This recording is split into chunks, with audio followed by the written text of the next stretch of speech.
अगर आपको किसी भी टॉपिक में बायोटेक में कोई डाउट है तो वो पूछ सकते हो।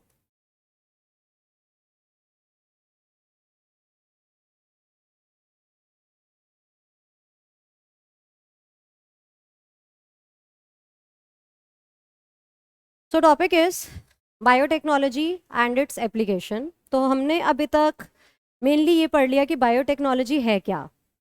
बायोटेक्नोलॉजी में हमने किया कि हमारे पास एक डीएनए होता है, जैसे हमने स्पाइडर का एक डीएनए लिया, उसको रिस्ट्रिक्शन एंडोन्यूक्लियस से कट करवाया, इससे एक डिजायरेबल जीन मेरे पास आ गया। इस डिजायरेबल जीन को हम एक वेक्टर के अंदर, जो प्रोकैरियोट्स में एक प्लाज्मिड होता है और यूकैरियोट्स के अंदर हमने बात की थी, it is Ti DNA Agrobacterium tumefaciens का टीआई प्लाज्मिड या एचआईवी वायरस का जीनोम, हम उसको इंसर्ट करते हैं। फिर हम इसे एक सेल के अंदर, बैक्टीरियल सेल के अंदर डालते हैं और इससे जो प्रोटीन बनता है उस प्रोटीन को एक्सट्रैक्ट करके यूज कर सकते हैं। ये बायोटेक्नोलॉजी था। अब हम बात करेंगे कि हमने इस चीज को, इस कॉन्सेप्ट को कहाँ पे यूज किया और उसका कैसे हमने बेनिफिट लिया अभी तक। तो अभी बहुत ज़्यादा सक्सेसफुल नहीं है ये टेक्निक, पर जितनी भी सक्सेसफुल है, जितना हम थोड़ा बहुत इससे अभी तक करवा पाए हैं, उसकी हेल्प से हमने कैसे कहाँ कहाँ पे हमने इसको अप्लाई किया। इवन जो हमारी अभी ये है इंजेक्शन्स हमारे आए हैं, वैक्सीनेशन अभी आई है, जो हमारी कोविशील्ड और कोवैक्सिन थी, उसमें कोविशील्ड बायोटेक्नोलॉजी की हेल्प से ही बनाई गई है।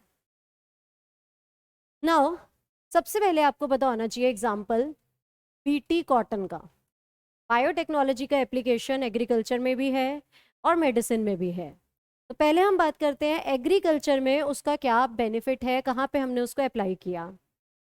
हमारे पास एक कॉटन के क्रॉप्स थे, कॉटन क्रॉप्स।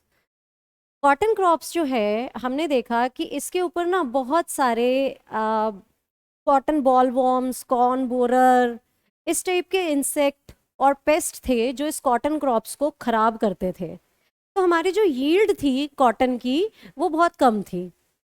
तो हमने क्या किया, हमने सोचा कि क्यों ना हम एक ऐसा कॉटन क्रॉप बना पाए जो इन इंसेक्ट से, इन पेस्ट से अपने आप को बचा सके। तो हम क्या करते थे, एक बैक्टीरिया होता है जिसे हम बोलते हैं बैसिलस thuringiensis।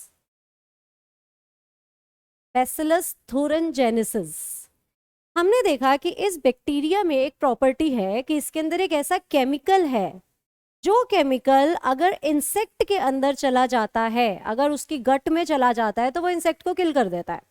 तो फार्मर्स ने क्या करना शुरू किया, उन्होंने इस बैक्टीरिया को, बैसिलस thuringiensis को, इन क्रॉप्स पे स्प्रे करना शुरू कर दिया। जब ये बीटी बैसिलस thuringiensis इस पे स्प्रे किया जाता था, इंसेक्ट आते थे, कॉटन क्रॉप को खाने की कोशिश करते थे, तो इसके अंदर जो केमिकल था, जो टॉक्सिन था, वो टॉक्सिन उन इंसेक्ट्स में चला जाता था और वो उन इंसेक्ट्स की गट में जाके उनको मार देता था। ठीक है। अब क्वेश्चन ये था पहला कि बैसिलस thuringiensis खुद क्यों नहीं मरता था उस केमिकल से, इंसेक्ट को ही वो क्यों मार रहा था, वो केमिकल इस बैक्टीरिया को किल क्यों नहीं करता था। One of the reason is क्योंकि ये जो टॉक्सिन बैसिलस thuringiensis में था, ये एक प्रोटॉक्सिन की फॉर्म में था। प्रोटॉक्सिन मतलब एक इनएक्टिव फॉर्म में था, वो एक्टिव नहीं था, तो वो उसको किल नहीं करता था। दूसरी चीज, तो वो इंसेक्ट को कैसे किल कर रहा था। ये जो प्रोटॉक्सिन है, ये अपनी एक्टिव फॉर्म में कन्वर्ट होता है, जिसे हम बोलते हैं टॉक्सिन। वो इसमें कन्वर्ट होता है जब उसको एक एल्कलाइन मीडियम मिलता है, और ये एल्कलाइन मीडियम ये बैक्टीरिया तो नहीं दे पाता था, बट ये जो इंसेक्ट है इसकी गट में एल्कलाइन मीडियम होता है। तो जैसे ही ये केमिकल, ये प्रोटॉक्सिन एंटर होता था इंसेक्ट की गट में, वहां पे उसे अल्कलाइन मीडियम मिलता था, वो डिसॉल्व हो जाता था, और जो इसकी गट के सेल्स होते थे, इंसेक्ट की गट में जो सेल्स थे, ये उसके मेम्ब्रेन में पोर्स कॉज गड्ढे कर देता था, गड्ढे कर देता था। इन पोर्स की वजह से पानी अंदर आने लगता था और ये सेल स्वेल हो जाता था एंड बर्स्ट हो जाता था। तो इंसेक्ट की जो गट थी उसकी लाइसिस हो जाती थी। लाइसिस मींस वो बर्स्ट हो जाता था, क्योंकि वो ये टॉक्सिन कैसे हार्म करता था, ये उसमें पोर्स कॉज करता था जिससे वाटर अंदर आता था और वो बर्स्ट हो जाता था सेल्स।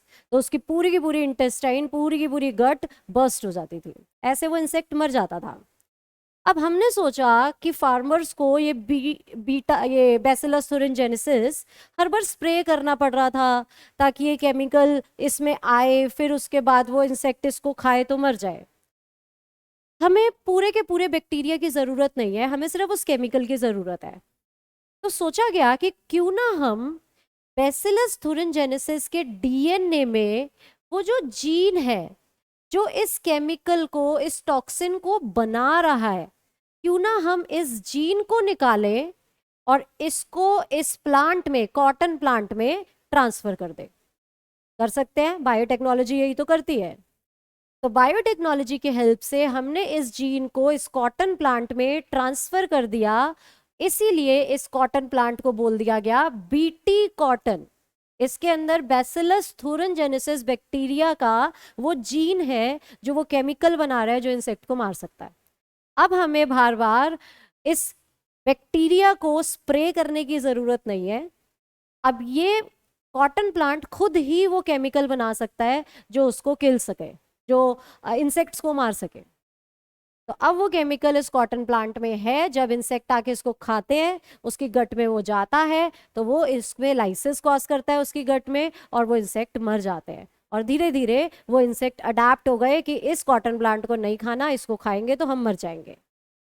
ठीक है, तो ऐसे हमने बैसिलस thuringiensis बीटी कॉटन की बना के हमने इसकी यील्ड को इंक्रीज कर दिया कॉटन प्लांट की। तो this is the first application. इसके अंदर एक चीज याद रखना जो क्वेश्चन आएगा, क्राई जीन, ये जो जीन होती है ना, जो ये वाला प्रोटीन बनाती है, ये जो जीन है इस बैक्टीरिया की, जो ये प्रोटीन बना रही है टॉक्सिन प्रोटीन, उसे बोलते हैं cry gene, small C small R and small Y, cry gene. और जो प्रोटीन होता है ना, जो वो केमिकल है, जो वो प्रोटीन है जो उसको किल कर रहा है, ये टॉक्सिन प्रोटीन, इसको बोलते हैं cry protein, capital C small R small Y. याद रखना, जीन में तीनों लेटर स्मॉल है, इसमें सी जो है वो कैपिटल सी है प्रोटीन के अंदर। ठीक है, so cry gene and cry protein. And another thing is cry, ये बहुत सारे डिफरेंट टाइप्स के हैं, ऐसा नहीं कि सिर्फ एक ही जीन है, हमने देखा 2-3 अलग अलग टाइप के जीन हैं जो वही केमिकल बना रहे हैं जो इंसेक्ट को मार सकते हैं, बट एक स्पेसिफिक इंसेक्ट को। जैसे एक जीन है cry1AC एंड cry2AB, ये किल कर सकता है कॉटन बॉलवॉर्म को, और जो cry1AB है वो कॉर्न बोरर। ठीक है, so this is the application of biotechnology in BT cotton. तो बीटी कॉटन के अंदर हम ये चीज हमने की और हमने इसको बायोटेक्नोलॉजी को इसमें यूज किया। Now the next thing is, दूसरा एप्लीकेशन बायोटेक्नोलॉजी का एग्रीकल्चर के ही केस में, वो है by making pest resistant plant. अब हम प्लांट को पेस्ट रेजिस्टेंट बना रहे हैं। पेस्ट रेजिस्टेंट हमने बनाया टोबैको प्लांट को।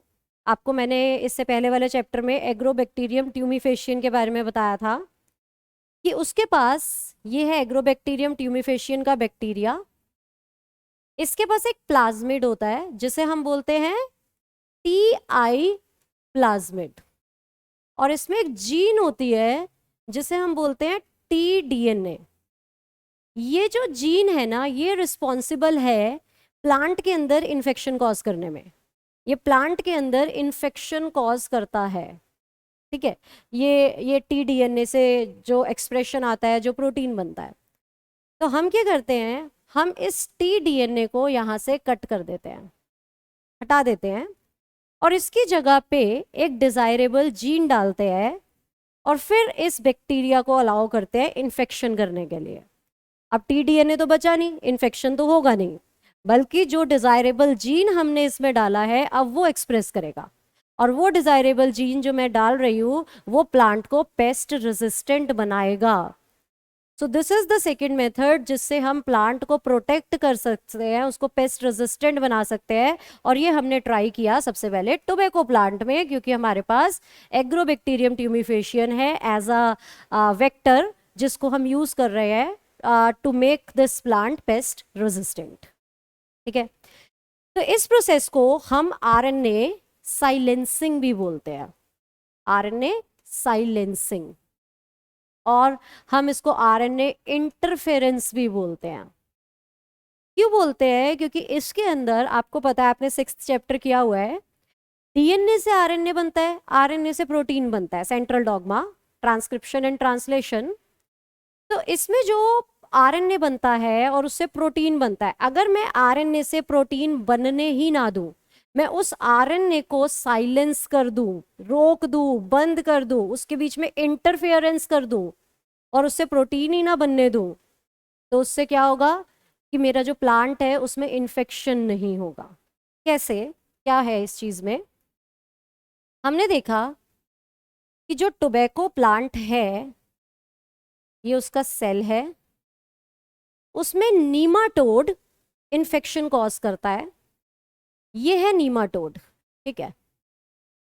ये जब नीमाटोड इसके अंदर एंटर होता है टोबैको प्लांट के सेल में, इसका जो जीनोम है, ठीक है, इसका जो जीनोम है, उसका जीनोम में कुछ ऐसे जीन्स हैं जिससे उनका आरएनए बनता है, आरएनए से प्रोटीन बनता है, और ये जो प्रोटीन है ये बेसिकली इन्फेक्शन कॉज करता है इस टोबैको प्लांट के अंदर, ठीक है। ये एक पेस्ट है, एक नीमाटोड।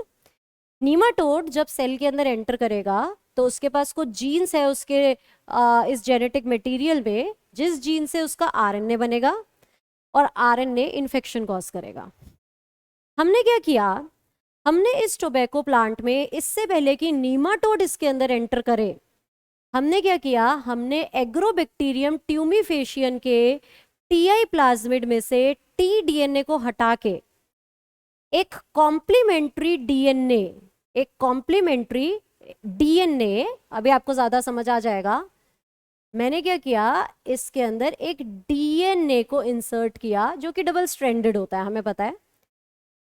वो डीएनए इस एग्रोबैक्टीरियम ट्यूमिफेशियन से सेल के अंदर आ गया, ठीक है। सो बेसिकली आप ये कह सकते हो कि ये डीएनए वो है जो एग्रोबैक्टीरियम ट्यूमिफेशियन की हेल्प से इस सेल में डाला गया। अब ये जो डीएनए है, दिस इज डीएनए, इसके ये बहुत छोटा सा है, ठीक है, और ये स्पेसिफिकली बनाया गया है उस आरएनए की कॉम्प्लीमेंट्री जो इन्फेक्शन कॉज कर रहा है, जो प्रोटीन बना रहा है और उससे इन्फेक्शन हो रहा है। कौन से आरएनए के? नीमाटोड के आरएनए से। नीमाटोड में एक जीन है जिसका आरएनए बन रहा है, आरएनए से प्रोटीन बन रहा है, वो प्रोटीन इन्फेक्शन कॉज कर रहा है। तो मैंने उसके आरएनए की सीक्वेंस का पता लगाया, एक डीएनए बनाया और एग्रोबैक्टीरियम की हेल्प से उसको सेल के अंदर डाल दिया। अब ये डीएनए बहुत छोटा है, इसके दोनों स्ट्रैंड्स की, डीएनए में 2 स्ट्रैंड्स हैं, एक 5 प्राइम टू 3 प्राइम, एक 5 प्राइम टू 3 प्राइम।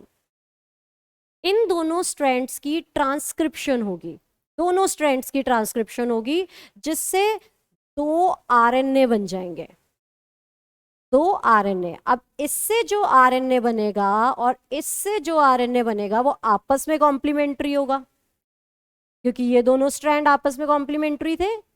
अब जो इनके आरएनए होंगे वो आपस में कॉम्प्लीमेंट्री होंगे, दोनों के आरएनए बन गए और वो दोनों आपस में कॉम्प्लीमेंट्री है, जिसकी वजह से एक डबल स्ट्रैंडेड आरएनए बन जाएगा। वैसे आरएनए सिंगल स्ट्रैंडेड होता है, बट यहाँ पे एक डबल स्ट्रैंडेड आरएनए बन जाएगा, ठीक है, जिसमें से एक स्ट्रैंड को हम बोलते हैं सेंस आरएनए और एक को हम बोलते हैं एंटीसेंस आरएनए, एंटीसेंस आरएनए। अब ये जो हमारा सेंस और एंटीसेंस आरएनए है, ये आरएनए एक प्रोटीन होता है इसी सेल के अंदर, टोबैको प्लांट के सेल के अंदर, जिसे हम डाइसर बोलते हैं, डाइसर प्रोटीन। और एक कॉम्प्लेक्स होता है जिसे हम बोलते हैं RISC कॉम्प्लेक्स। ये डाइसर प्रोटीन क्या करता है, ये इस डबल स्ट्रैंडेड आरएनए को छोटे छोटे टुकड़ों में, फ्रेगमेंट्स में तोड़ देता है। तो इसके फ्रेगमेंट्स कर देता है, छोटे छोटे फ्रेगमेंट्स कर देगा। उसके बाद ये काम किया डाइसर ने, फिर आया RISC कॉम्प्लेक्स। ये क्या करता है, ये complex RISC complex in strands को सिंगल स्ट्रैंडेड कर देता है। वो इनको ऐसे सिंगल स्ट्रैंडेड अपने साथ जोड़ लेता है, इनको अलग अलग कर देता है, आरएनए इसको सिंगल स्ट्रैंडेड बना देता है। अब ये चीज हमने प्लांट में, हमने टोबैको प्लांट के हर एक सेल में करवा दी है। अब ये हो गया, अब सारे टोबैको प्लांट के सेल्स में उनके पास ये सिंगल स्ट्रैंडेड सेंस और एंटीसेंस आरएनए प्रेजेंट है। अब क्या होगा कि अब हमारा ये इन्फेक्शन, अगर नीमाटोड आया, अगर इस पेस्ट ने इन्फेक्शन कॉज किया, तो इससे जो ये आरएनए बनेगा, इसके कॉम्प्लीमेंट्री सेंस और एंटी सेंस स्ट्रैंड्स इसमें प्रेजेंट है, ठीक है। उसी के कॉम्प्लीमेंट्री, बेसिकली इसका कॉम्प्लीमेंट्री एंटी सेंस होता है, तो एंटी सेंस स्ट्रैंड जो उसका कॉम्प्लीमेंट्री है वो इसके अंदर प्रेजेंट है। तो इससे पहले कि इसका आरएनए प्रोटीन बनाए और इन्फेक्शन कॉज करे, ये जो इसके अंदर single stranded antisense strand present है, ये इसके साथ जुड़ जाएगा और इसको साइलेंस कर देगा। This is RNA interference, RNA silencing. उसने इसको साइलेंस कर दिया, जिससे ट्रांसलेशन नहीं होगी, प्रोटीन नहीं बनेगा और इन्फेक्शन नहीं होगा। So this is about how we can make tobacco plant pest resistant. This is with the help of biotechnology technique, जिसमें हम एक DNA इंट्रोड्यूस करते हैं, sense antisense RNA, double stranded RNA बनाते हैं, वो टूटता है, RISC की हेल्प से वो सिंगल स्ट्रैंड हो जाता है, और फिर अगर नीमाटोड आया, अगर इन्फेक्शन हुआ, तो वो उस आरएनए का कॉम्प्लीमेंट्री है, वो हमने पहले से ही कॉम्प्लीमेंट्री बना के भेजा था, अब वो उस आरएनए के साथ जुड़ जाता है। पर कुछ केसेस में ये 100% कॉम्प्लीमेंट्री होता है।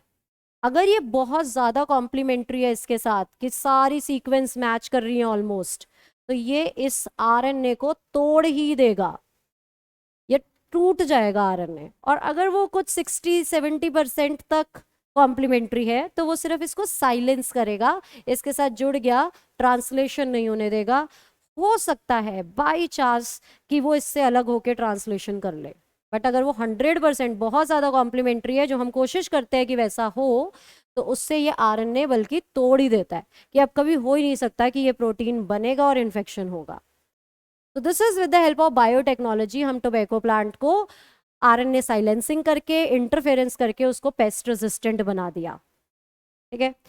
So these are the two things जिसमें हमने बायोटेक्नोलॉजी को यूज किया, और बायोटेक्नोलॉजी से हमने एग्रीकल्चर में उसका एप्लीकेशन पढ़ा। नेक्स्ट है application of biotechnology in medicine. Medicine के अंदर एक चीज आपको पढ़नी है, इंसुलिन, इंसुलिन बनाने में, और ADA डेफिशिएंसी को दूर करने के लिए, ठीक है। तो पहले हम बात करते हैं इंसुलिन की।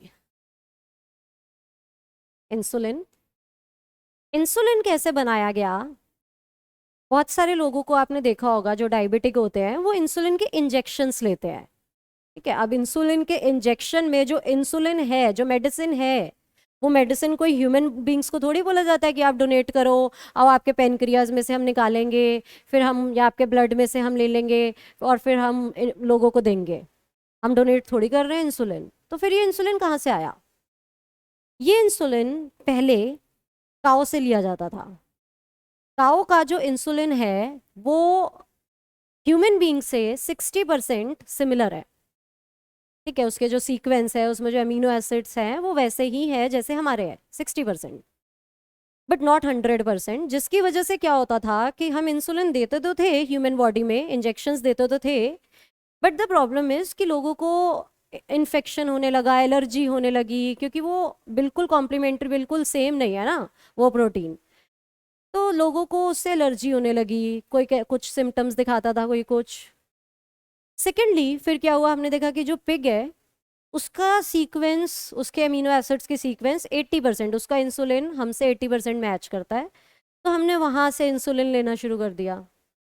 फिर हमारी एक कंपनी आई जिसका नाम है Eli Lilly. Eli Lilly basically एक इंडिविजुअल का नाम है। उसने बायोटेक्नोलॉजी की हेल्प से अपनी एक कंपनी सेटअप की जिसको हम बोलते हैं एली लिली। उसकी कंपनी का नाम ही एली लिली है, जिसके एली लिली कंपनी में जो डायबिटीज़ है उसका इंसुलिन, उसकी ये मेडिसिन बनाई जाती थी। काफ़ी सालों से ये कंपनी काम कर रही है और एली लिली अभी भी है। तो ये कंपनी काफ़ी टाइम से इस इंसुलिन को बना रही है और पेटेंट भी उसके पास ही है, और अब उन्होंने कैंसर की मेडिसिन भी बनानी शुरू कर दी है। तो इसने बायोटेक्नोलॉजी की हेल्प से कैसे एली लिली ने इंसुलिन को बनाया। इंसुलिन जो होता है हमारी बॉडी में, हमने देखा उसमें 3 पॉलीपेप्टाइड है। ठीक है, इट कंसिस्ट ऑफ 3 पॉलीपेप्टाइड्स। क्या आपको पता है पॉलीपेप्टाइड्स और प्रोटीन में क्या डिफरेंस है? कोई बता सकता है? पॉलीपेप्टाइड और प्रोटीन के अंदर डिफरेंस क्या है?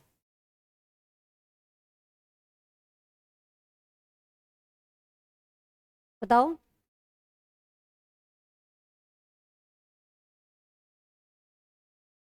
बेटा प्रोटीन जो होता है ना, आपने 11th क्लास में किया था कि proteins primary structure, secondary structure, tertiary structure.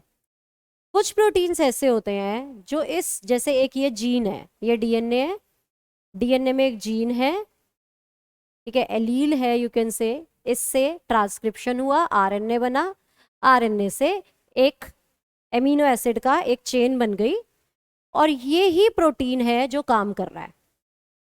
और कुछ केसेस में क्या होता है, जैसे कि इंसुलिन में it is not only one allele और वन जीन जो इंसुलिन को बना रहा है, इसमें 3 डिफरेंट एलील्स हैं और यू कैन से जीन्स हैं जो 3 पॉलीपेप्टाइड्स बना रहे हैं। इसकी ट्रांसक्रिप्शन हुई, इसकी ट्रांसक्रिप्शन हुई, इसकी ट्रांसक्रिप्शन हुई।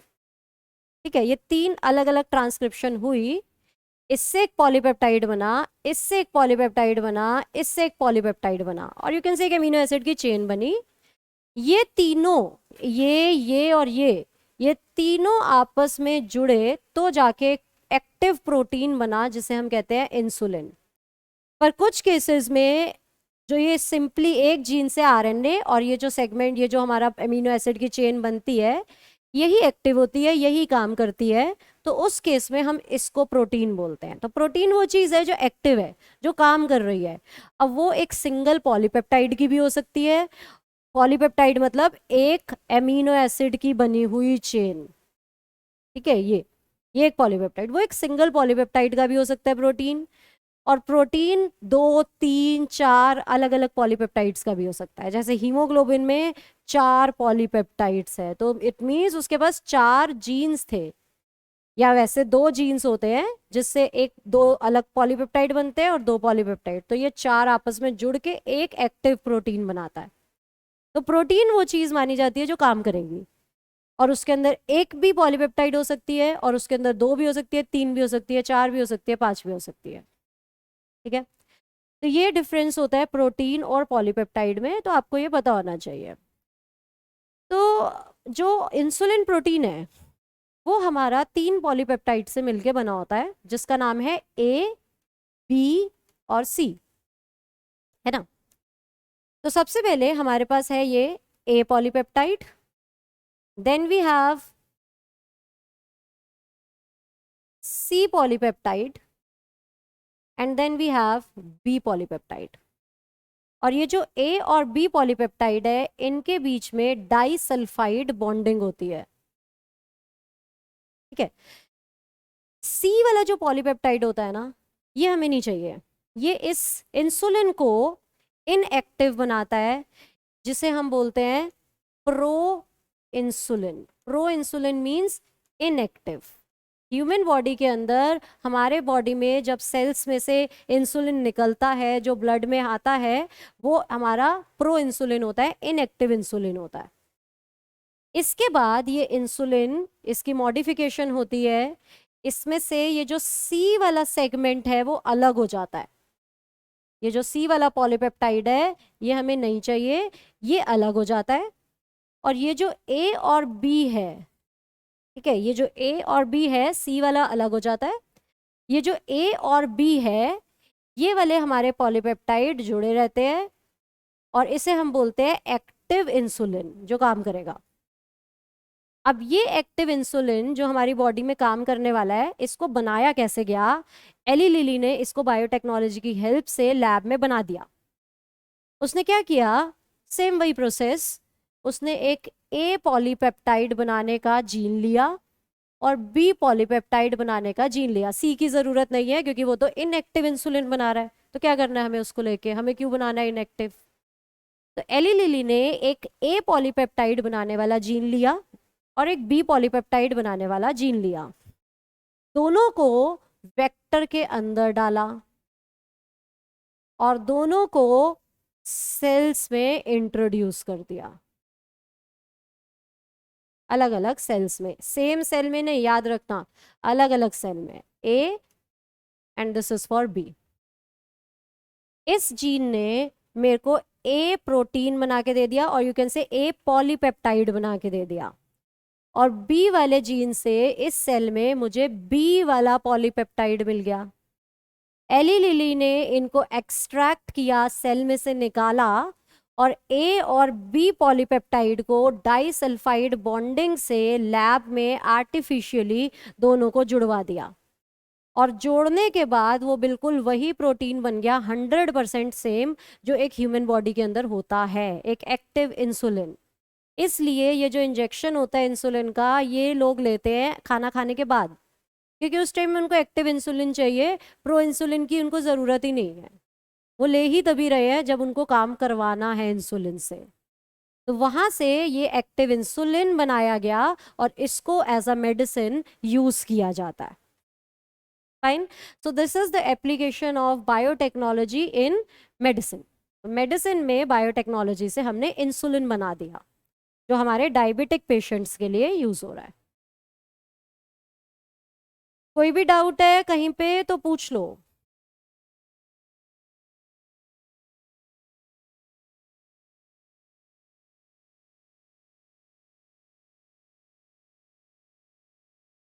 देन वी हैव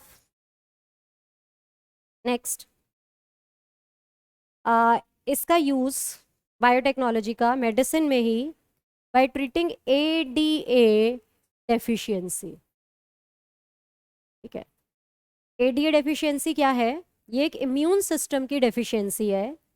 कुछ लोगों में देखा गया कि उनके इम्यून सिस्टम के अंदर adenosine D aminase, adenosine D aminase वाला एंजाइम बन ही नहीं रहा, जिसकी वजह से उनका इम्यून सिस्टम वीक है, उनके लिम्फोसाइट्स में ये एंजाइम नहीं बन रहा, और उससे इम्यून सिस्टम काम नहीं कर पा रहा ठीक से। तो इम्यून सिस्टम बहुत वीक है। हमने देखा था, मैंने आपको बताया था कि एक यूकैरियोट जो होता है, उसमें एक ह्यूमन बॉडी में, प्लांट में नहीं, प्लांट में हम एग्रोबैक्टीरियम ट्यूमिफेशियन यूज कर सकते हैं, टीआई प्लाज्मिड। अगर मैं बात करूँ ह्यूमन सेल की, तो उसमें मैंने आपको बताया था कि एचआईवी वायरस जो होता है, हम उसको एज अ वेक्टर यूज कर सकते हैं।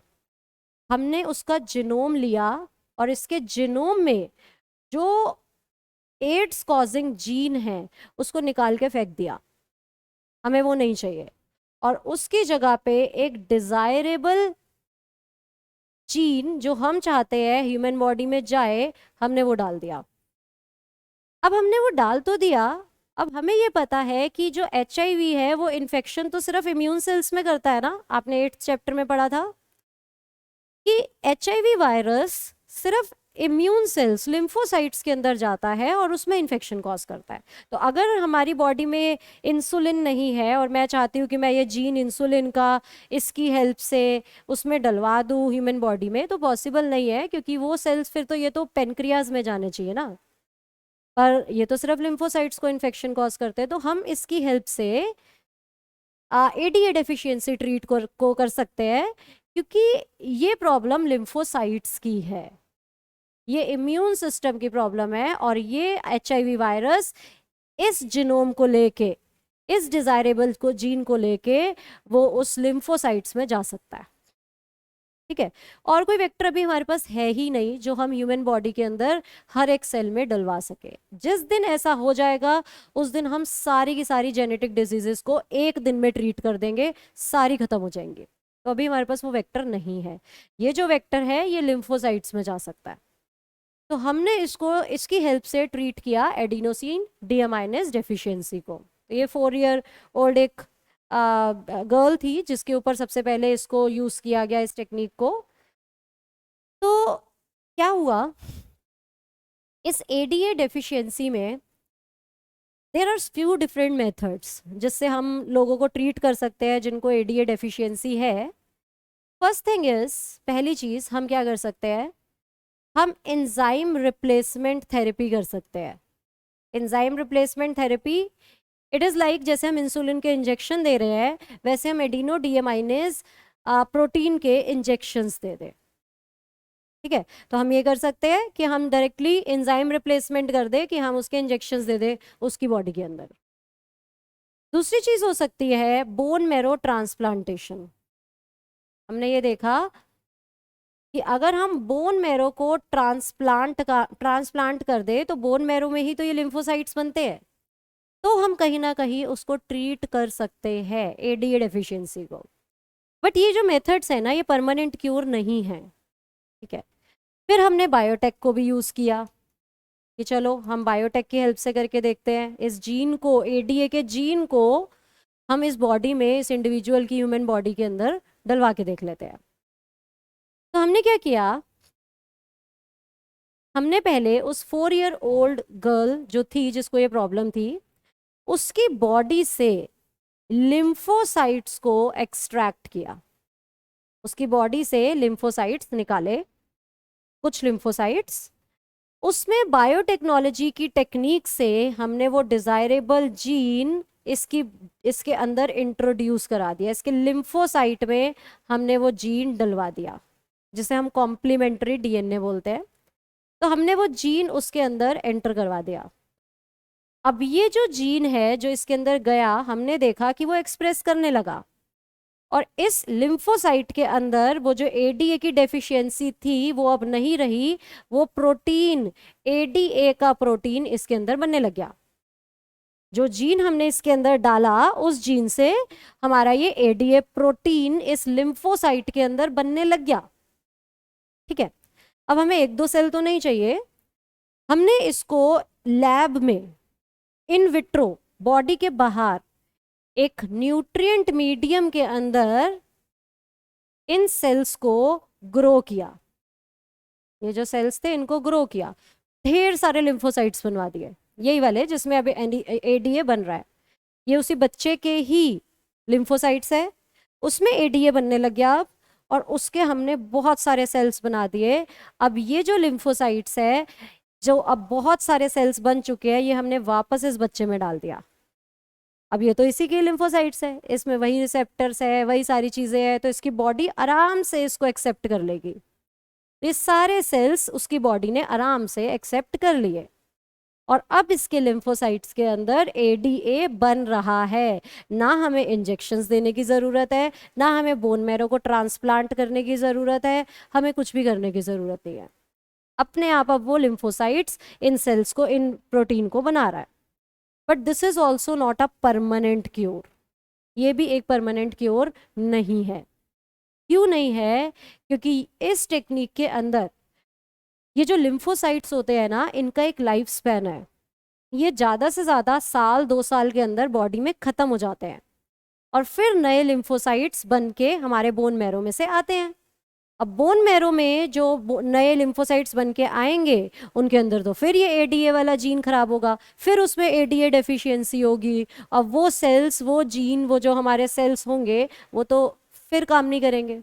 तो ये प्रोसेस हमें फिर दोबारा करना पड़ेगा, फिर साल 2 साल के बाद हमें उन लिम्फोसाइट्स को निकालना पड़ेगा, ये जीन डालना पड़ेगा, फिर उसके मल्टीपल कॉपीज बनानी पड़ेगी और वापस उस बच्चे में डालना पड़ेगा।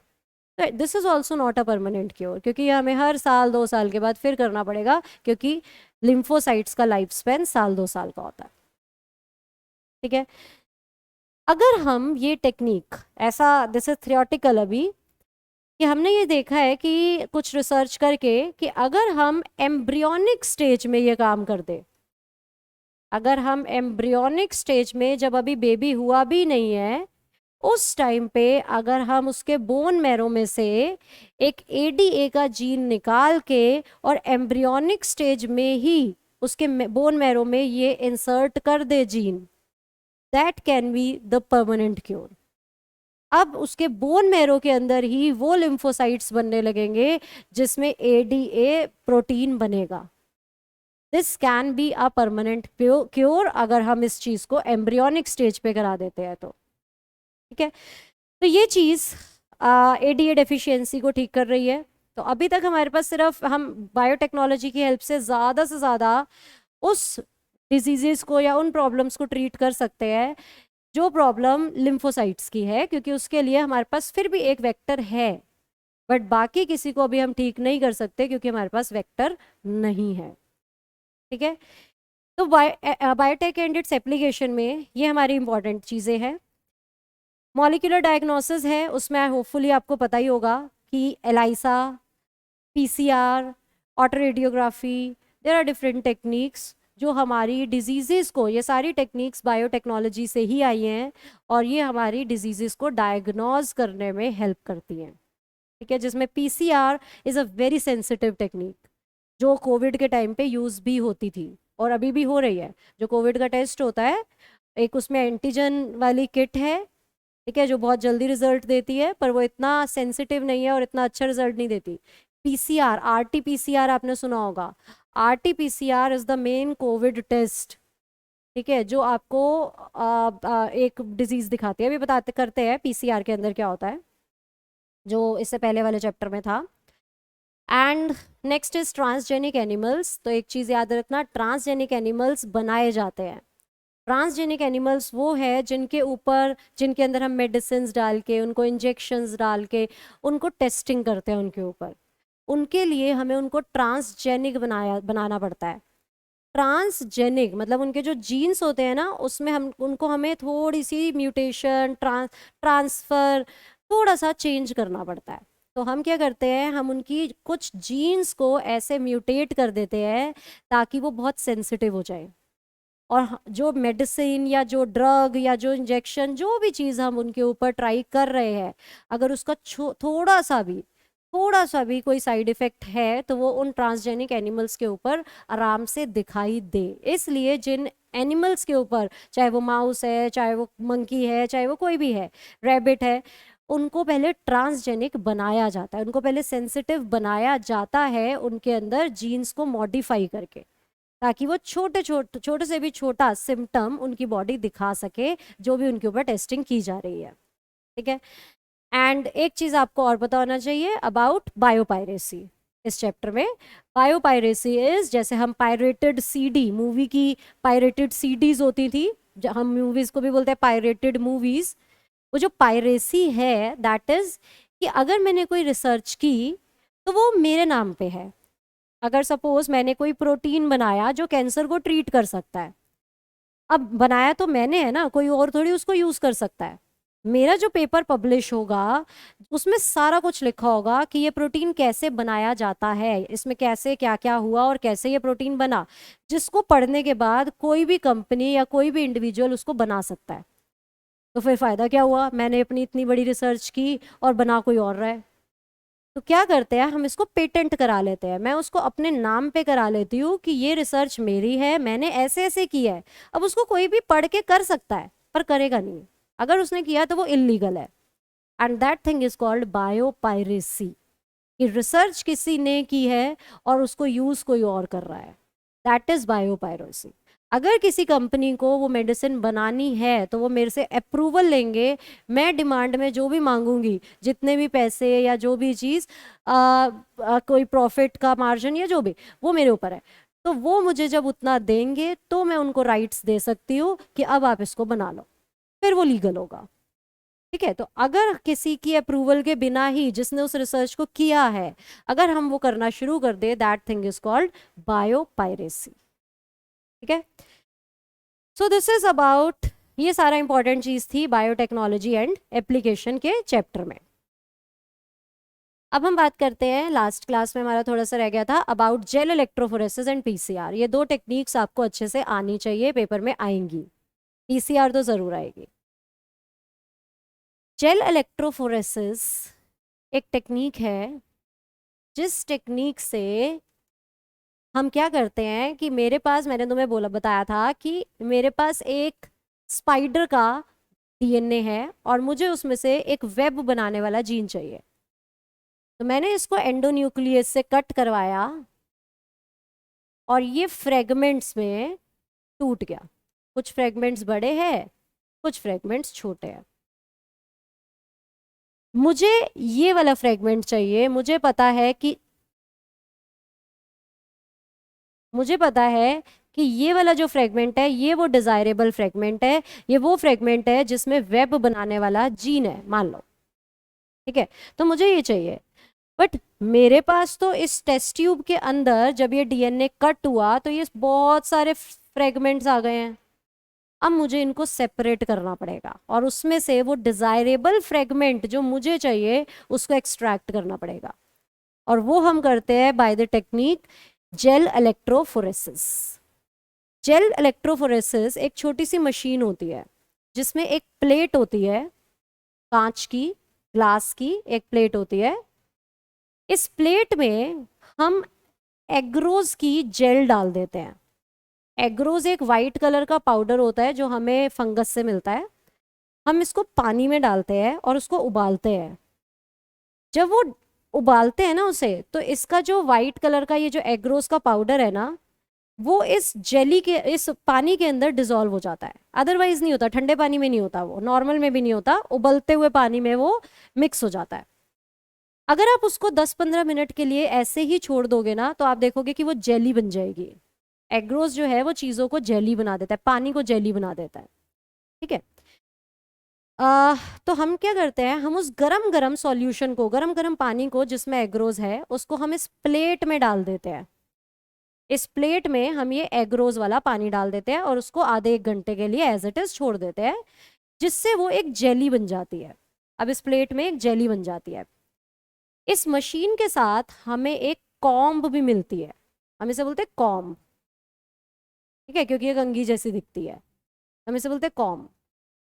ये जो कॉम्ब होती है ना, हम इसको इसके ऊपर रख देते हैं।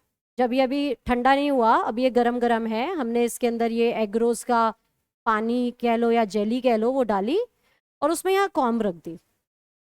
अब हम इस कॉम्ब को, मैं इसमें से ये डार्क रीजन हटा रही हूँ, तो इसमें बेसिकली एग्रोज का वो सॉल्यूशन है और इसमें हमने कॉम्ब लगा रखी है। ठीक है, अब हम इस कॉम्ब को ऐसे सीधा उठा लेते हैं। जब ये जेली बन जाती है, 1 घंटे के लिए ऐसे ही छोड़ देते हैं, ये जेली बन जाती है और इस कॉम्ब को हटा देते हैं। जब हम इस कॉम्ब को यहाँ से हटाते हैं, हमें इस प्लेट के अंदर ऐसे वेल्स दिखते हैं। जहाँ पे ये कॉम्ब के ये वाला पोर्शन था, वहां पे वो सॉल्यूशन आया ही नहीं, तो वहां पे गड्ढे हो गए, वहां पे वेल्स बन गए, तो हम इसे क्या बोलते हैं, वेल्स। ठीक है, तो ये दीज आर वेल्स। इन वेल्स के अंदर हम अपना सैंपल लोड करते हैं, ये वाला सैंपल जिस डीएनए को हम सेपरेट करवाना चाहते हैं। ठीक है, और इसके अंदर, इस मशीन में बफर सॉल्यूशन डाला जाता है जो पीएच को मेंटेन करता है, प्लस उसमें आयंस होते हैं जो इलेक्ट्रिसिटी को कंडक्ट करता है। ये वाली साइड जेली की जहां पे वेल्स हैं, इस साइड को हम बैटरी के पॉजिटिव टर्मिनल से कनेक्ट करते हैं, और ये वाली साइड जिसमें हमारे वेल्स नहीं है, जिस साइड पे उसे हम जहां पे हमारे वेल्स नहीं है वहां पे हम पॉजिटिव एंड से, और जिस साइड पे हमारे वेल्स हैं वहां पे हम उसे नेगेटिव टर्मिनल से बैटरी के कनेक्ट करते हैं। मतलब एनोड जो है वो इस साइड पे और कैथोड जो है वो इस साइड पे कनेक्ट किया जाता है बैटरी का। ठीक है, देन यू विल ऑब्जर्व कि इसमें जो डीएनए के फ्रेगमेंट्स थे वो फ्रेगमेंट्स यहां से आगे मूव करना शुरू करते हैं और वो सेपरेट हो जाते हैं on the basis of their size. कुछ फ्रेगमेंट्स बड़े हैं, कुछ छोटे हैं, कुछ बहुत ही छोटे हैं, कुछ बहुत ही बड़े हैं, सबका साइज डिफरेंट है, सब में जो बेस पेयर्स हैं वो अलग अलग नंबर में हैं। ठीक है, उस बेसिस पे हमारे फ्रेगमेंट सेपरेट हो जाते हैं। जो सबसे छोटा फ्रेगमेंट होगा, याद रखना डायग्राम के साथ पेपर में पूछ सकते हैं, जो सबसे छोटा होगा, जो सबसे स्मॉल होगा, स्मॉलेस्ट फ्रेगमेंट, वो सबसे आगे आ जाता है, और जो सबसे बड़ा होगा, लार्जेस्ट, वो सबसे पीछे ही रुक जाता है, सबसे पहले ही रुक जाता है। और ये डिवीजन, ये जो हमारे सेपरेशन है, ये हो रहा है on the basis of size. Size के बेसिस पे क्यों? क्योंकि ये जो एग्रोस की जेली है उसके अंदर गड्ढे हैं, उसमें पोर्स है, इस जेली में पोर्स है, और वही चीज आगे जाएगी जो पोर्स से छोटी होगी। तो जो भी फ्रेगमेंट्स इस पोर से छोटे हैं वो आगे चले गए, और जो फ्रेगमेंट इस पोर से बड़े हैं वो हमारे पीछे रह गए। तो सबसे पहले सबसे बड़े वाला, फिर उससे छोटा, फिर उससे छोटा, फिर उससे छोटा, और फिर सबसे छोटा। ये फ्रेगमेंट साइज के बेसिस पे हमारे सेपरेट हो गए। अब क्या होगा? स्मॉलेस्ट सबसे आगे है, लार्जेस्ट सबसे पीछे है, तो साइज के बेसिस पे ये हमारे सेपरेट हो गए। अब मुझे पता है कि मुझे तो ये वाला चाहिए, ये वाला कैसे पता चलेगा कि इसमें से वो कौन सा फ्रेगमेंट है? तो इस मशीन के साथ हमें एक स्ट्रिप मिलती है, इस मशीन के साथ हमें साथ में ही एक स्ट्रिप मिलती है, उसको मैं इसके साथ में रखूंगी। वो मुझे ये बता देती है कि अगर आपका बैंड यहाँ बन रहा है तो ये है मान लो 1000 बेस पेयर का, अगर आपका बैंड यहाँ बन रहा है तो ये है 800 बेस पेयर का, यहाँ बन रहा है तो ये है 700 बेस पेयर का। तो उसमें पूरी मार्किंग होती है और ये लिखा होता है कि यहाँ पे जो बैंड है वो इतने बेस पेयर का होगा। अब मुझे ये पता होता है कि मुझे जो जीन चाहिए, जब मैंने उसको कट कराया है तो वो कितने बेस पेयर का होगा। मान लो वो 400 बेस पेयर्स का है, तो मैं इसके साथ कंपेयर कर लूंगी, मैं देखूंगी उसने लिखा है कि ये 400 बेस पेयर का है, तो मैं देख रही हूँ कि इसके आगे ये वाला बैंड है, इसका मतलब ये वाला जो बैंड है ये 400 बेस पेयर का है, ये वो है जो डिजायरेबल है, जो मुझे चाहिए। तो यहाँ से मैं इसको कट करूंगी और इसमें से वो जीन निकाल लूंगी। ठीक है, तो इस यहाँ से इस जेली को कट करके मैं इसमें से वो डिजायरेबल जीन, वो फ्रेगमेंट निकाल लूंगी। एंड दैट प्रोसेस, इसके निकालने के प्रोसेस को हम बोलते हैं इल्यूजन। ये याद रखना, ये भी पेपर में आ सकता है। This process is called illusion. And another important thing is कि ये जो बैंड्स होते हैं ना, ये हमें ऑरेंज कलर के दिखाई देते हैं, and that is because of EDTA। ये भी याद रखना, EDTA, और आप इसमें यूज कर लो EDTA, नहीं तो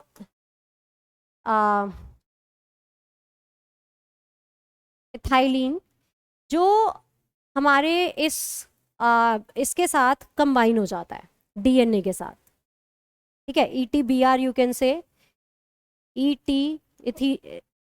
इथीडियम ब्रोमाइड, ये हमारा इस DNA के साथ जुड़ जाता है और DNA को एक कलर देता है जब हम इसको जेली को UV लाइट में रखते हैं। जब हम इस जेली को अल्ट्रावायलेट रेडिएशन में रखते हैं तो आप देखोगे कि ऑरेंज कलर में चमकने लग जाएगी, क्योंकि हमने इस जेली में या इस DNA में, आप कुछ भी कर सकते हो, आप चाहे इस टेस्ट ट्यूब में डाल दो ETBR, या आप इस जेली में डाल दो, ये ETBR इसके साथ जाके जुड़ जाएगा, डीएनए के साथ, और डीएनए के स्ट्रैंड्स को ऑरेंज कलर में दिखाएगा, और उसे हम बोलते हैं और उससे हम फिर ये जीन हमें पता चल जाएगा कि ये कौन सा वाला फ्रेगमेंट है जो मुझे चाहिए, और उसे हम इल्यूजन के प्रोसेस से निकाल लेंगे। Fine. So this is gel electrophoresis, और इसमें ये याद रखना कि जहाँ पे वेल्स है वहाँ नेगेटिव साइड है, कैथोड, और जहाँ पे वेल्स नहीं है वो एनोड है। और ऐसा इसलिए है क्योंकि अगर मैं इस साइड पे माइनस कर दूंगी तो always remember DNA is negatively charged. DNA में फॉस्फेट होता है जिसकी वजह से वो नेगेटिवली चार्ज्ड है, और वो पॉजिटिव की तरफ आएगा, इसलिए पॉजिटिव हमेशा इस साइड पे लगाया जाएगा, वेल्स से दूर। अगर मैं पॉजिटिव यहां कर दूं तो मेरे जो डीएनए के फ्रेगमेंट है वो दूसरी साइड चल पड़ेंगे, पॉजिटिव की तरफ, और यहाँ पे तो स्पेस ही नहीं है सेपरेशन की, तो ये लीक आउट हो जाएंगे, ये मेरे सॉल्यूशन में बफर के अंदर चले जाएंगे, तो ये सेपरेशन होगी ही नहीं। तो ये चीज़ हमें हमेशा ध्यान रखनी होती है कि एनोड हमेशा वेल्स के दूर लगता है, और कैथोड हमेशा वेल्स की साइड पे, नेगेटिव इधर पॉजिटिव इधर। ये पेपर में क्वेश्चन आ सकता है, DNA is negatively charged, anode की तरफ जाएगा। ठीक है। And the last thing is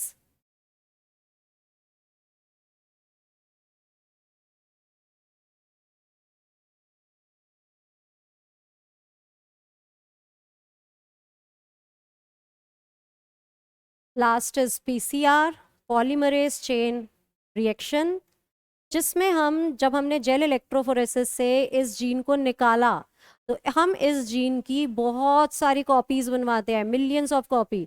हम सिर्फ एक जीन निकाल के उसको प्लाज्मिड में डाल के पूरा प्रोसेस नहीं करवा सकते। मान लो वो प्लाज्मिड में गया ही नहीं और हम लगे हुए हैं पूरा प्रोसेस करने में, उसको सेल में डालने में, उसमें से प्रोटीन सोच रहे बनेगा, कुछ नहीं बनेगा। तो हमें एक नहीं, हमें मिलियंस ऑफ जीन्स चाहिए। तो हम ये भी नहीं कर सकते कि हम बार बार डीएनए को एक्सट्रैक्ट करें, फिर उसमें से फ्रेगमेंट्स को कटवाएं, फिर जेल इलेक्ट्रोफोरेसिस करें, फिर एक दूसरा फ्रेगमेंट निकालें। ऐसे हम मिलियंस ऑफ डिजायरेबल फ्रेगमेंट निकालते रहेंगे तो हमारी पूरी लाइफ इसी में निकल जाएगी। इसलिए एक टेक्निक आई जिसे हम बोलते हैं PCR, which is polymerase chain reaction. ये आपको आता होगा अच्छे से, जिसमें 3 स्टेप होते हैं, जिसमें जिसमें सबसे पहले हम बोलते हैं first step is denaturation. Denaturation का स्टेप में क्या होता है कि हम पहले इसको, ये एक मशीन होती है, इस मशीन में हम अपना डिजायरेबल जीन डाल देते हैं।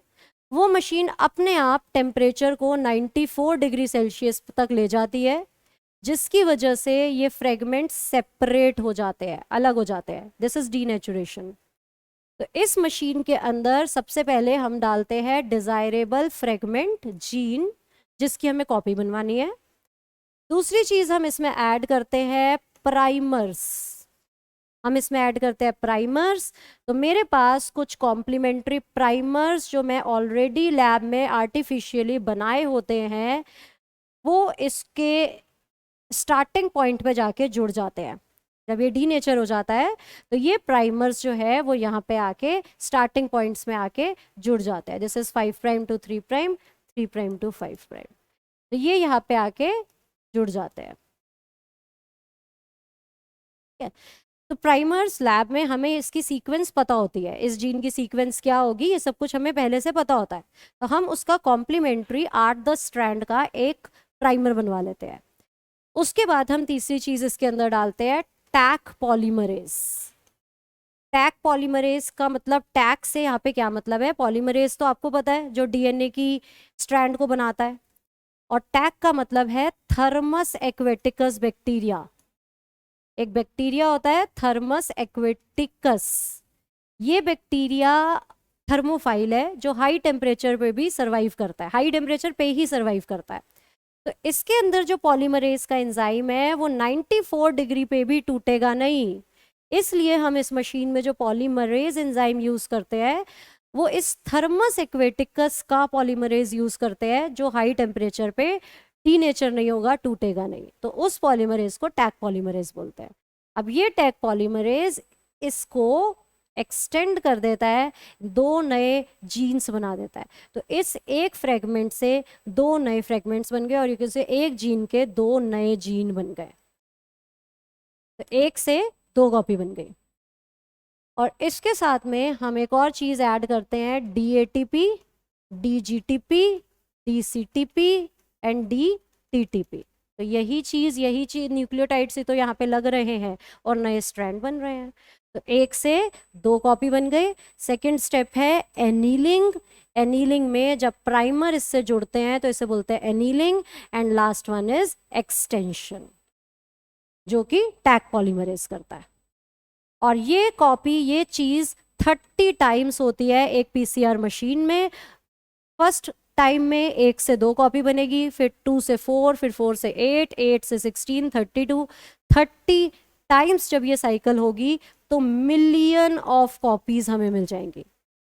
तो ये चीज़ हमें आधे घंटे के अंदर मिल जाएगी। तो PCR मशीन ऐसे हमारे चीज़ों को मल्टीप्लाई कर देता है, बहुत सारा बना देता है।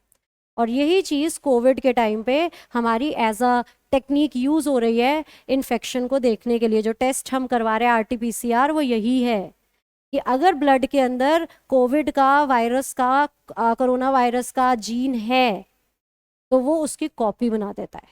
थोड़ा सा एक भी फ्रेगमेंट है ना, तो अभी सिम्टम नहीं है, बट वो बॉडी, तो इसलिए ये बहुत सेंसिटिव टेक्निक है। अभी सिम्टम भी नहीं आया पर वो उस जीन की इतनी सारी कॉपीज बना देता है और हमें पता चल जाता है इन्फेक्शन आ चुका है। और अगर वो कॉपी नहीं बना रहा है तो इसका मतलब इन्फेक्शन नहीं आया है।